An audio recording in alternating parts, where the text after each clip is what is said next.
வாசலுக்கு வணக்கம்ப்பா.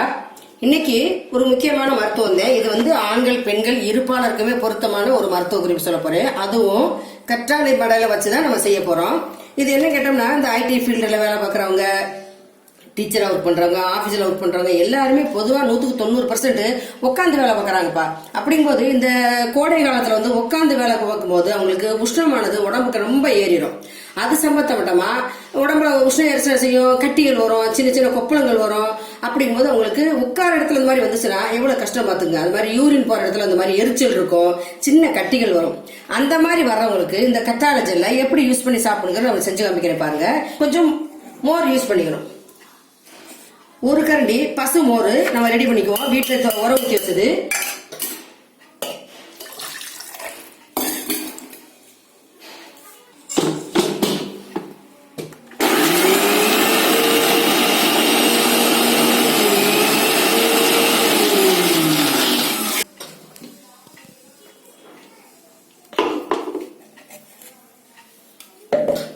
இப்ப மோரை இந்த மாதிரி ஒரு கண்ணாடி கிளாஸ்ல சேர்த்துக்குவோம். நான் ஏற்கனவே இந்த மாதிரி கத்தாழை மடலை எடுத்து ஜெல்லா தயார் பண்ணி வச்சிருக்கேன்ப்பா. இந்த பாருங்க, கழுவி 5-6 தடவை கழுவி இந்த மாதிரி ஜெல்லா குட்டி குட்டியா கழுவி ரெடி பண்ணி வச்சுக்கேன். இதை என்ன செய்யணும், இதுல அடிக்காம செய்யாம அப்படியே ஃபுல்லா சேர்த்துடணும். கிட்டத்தட்ட ஒரு 50 கிராம் அளவுக்கு இந்த ஜெல் இதுல நம்ம சேர்த்துடணும். சேர்த்துட்டு இது கூட கொஞ்சம் நைஸ் உப்பு, கொஞ்சம் முளை சீரகம், கொஞ்சம் முளை புதினா இலை, மல்லி இலை சேர்த்துக்கலாம். சூப்பரா வாசனையா இருக்கும்.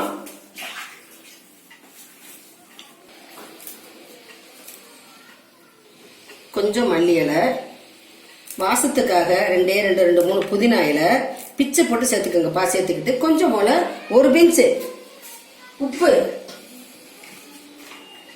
நைஸ் உப்பு. இதை நல்லா என்ன செய்யணும், கலக்கிடணும்.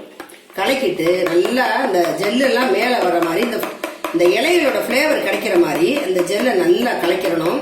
கலக்கிட்டு லாஸ்ட்ல ஒரு பிஞ்ச் அளவு சீரகத்தை சேர்த்துடணும்.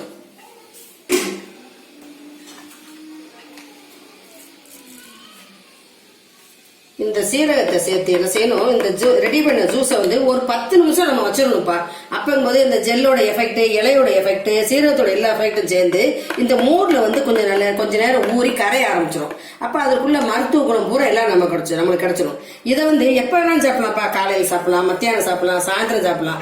இரவு பொழுது மட்டும் நம்ம சாப்பிடக்கூடாது. ஏன்னா இது அதிக குளிர்ச்சியானது. மோர், கத்தாழை ஜெல்லு ரெண்டுமே அதிக குளிர்ச்சியானது. இதை வந்து இந்த 3 நான் சொல்லி குறிப்பிட்ட அந்த 3 டைட்டில் நீங்க சாப்பிடலாம். இதை டெய்லி நீங்க சாப்பிடலாம். ஒரு நாளைக்கு வச்சு சாப்பிடலாமா கிடையாது, டெய்லி நீங்க சாப்பிட அந்த உடம்புல இருக்க உஷ்ணம் குறைஞ்சு வந்திருக்க கட்டி புண்ணு எல்லாமே கரைஞ்சு போகும். ஆண் பெண் இருபாலுமே நல்லபடியா சாப்பிடலாம்ப்பா. செஞ்சு பாருங்க, ஷேர் பண்ணுங்க, மறக்காம அப்பத்தா சமையலுக்கு சப்ஸ்கிரைப் பண்ணிருங்க, கமெண்ட் பண்ணுங்க. நன்றி, வணக்கம்.